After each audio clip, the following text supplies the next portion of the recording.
Hello, and thanks for joining us on this HOA Leader video chat with two of our experts. My name is Gabriella Falisco, and today I'm joined by Joshua Crute of Florida and Todd Billy of Missouri. We're discussing safety and the community association's role in addressing it.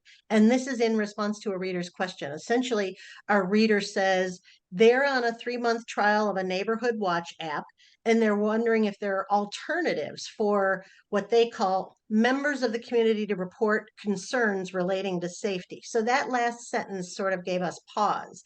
And we're backing up here and addressing a fundamental question. Should boards create a system for owners to report safety concerns? So is there a fine line boards may be crossing and sending the impression that the association is responsible for owners' safety and providing a level of safety? So in this video, we'll discuss the general responsibility of communities when it comes to safety and the risk of taking on too much liability. In the second video, we'll address more safety issues. Just a note, our experts are providing insights based on the laws in their state. This is intended to provide you general guidance you can use to help you when you approach experts in your state. So with that in mind, Josh, tell us what happens in Florida on this issue. Thank you. So in Florida, the obligation of a community to provide security is mainly document dependent. And most documents do not provide that an association is required to provide security. But there certainly are exceptions. And here in Florida, we have a lot of gated communities that have security and a lot of high-rise condominium buildings that have security or cameras or things like that. And once an association undertakes to provide apparent levels of security, the courts have found that there is a heightened responsibility. So in other words, once as an association, you undertake to create the impression of security or security system, you are taking on some responsibility. I think neighborhood watch programs or an app like you're discussing are something that an association needs to be really careful about getting involved with. It's one thing to have a reporting system, and certainly it's a great idea for residents to report crimes first to the police, then to neighborhood security second. Police first, because neighborhood security is only going to report the crime to the police anyway.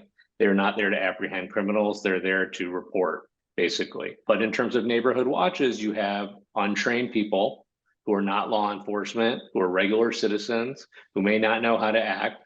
And by promoting a neighborhood watch in your community, you could be creating tremendous liability for the association.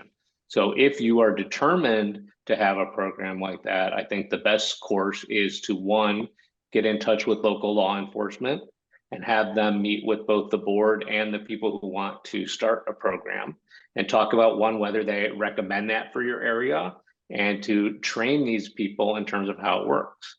I think second, the board needs to talk to its attorneys and its insurance carrier and find out how to limit the association's liability for this to make sure the association is covered in terms of insurance if something goes wrong. Generally, and mea culpa is, I don't believe that we represent any associations in our practice that actually have a neighborhood watch because it's so common to have private security in South Florida where we practice. But certainly I'm well read on the subject, and you will need to create some sort of distance between the association and the community watch and make sure that the association it's not deemed to be official for the association. So I really don't like the app.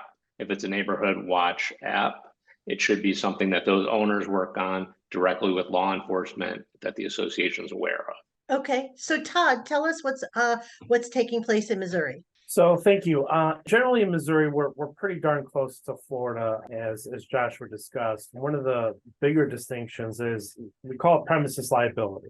Missouri has made a very clear distinction between other types of property owners and community associations. And really just a little bit more depth than what Josh described in terms of the courts recognize that the governing documents primarily drive an association to maintain something and then enforce covenant. So their courts are not going to impose some general life safety, protect against criminal act type duty unless it is in the governing documents. And then as Josh said, if you're undertaking it, then obviously if you're negligent, you're negligent. And that's where, so in Missouri, we do have a nice, clear, bright line. And then it goes to the documents, and then it goes to the inherent facts that are there. From, in my experience, seeing what other states do with premises liability, I am fortunate that we do have very good case law on what that line is. And then, as Josh says, then it really does come down to, okay, what were you doing? Was it association driven versus community driven? But at the end of the day, I always start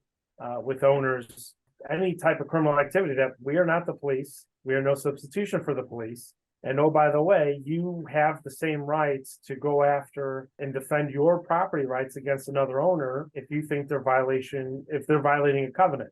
So if you think their activity is a nuisance, yes, the association can enforce it, but so can you. And that's where I think a lot of owners get we have the safety issue, so why isn't the association doing something? It's not just the association. The owners could do so as well. Interesting. All right. Well, thanks for sharing your insights on this. And listeners, thanks for joining us. We hope you'll join us again next month.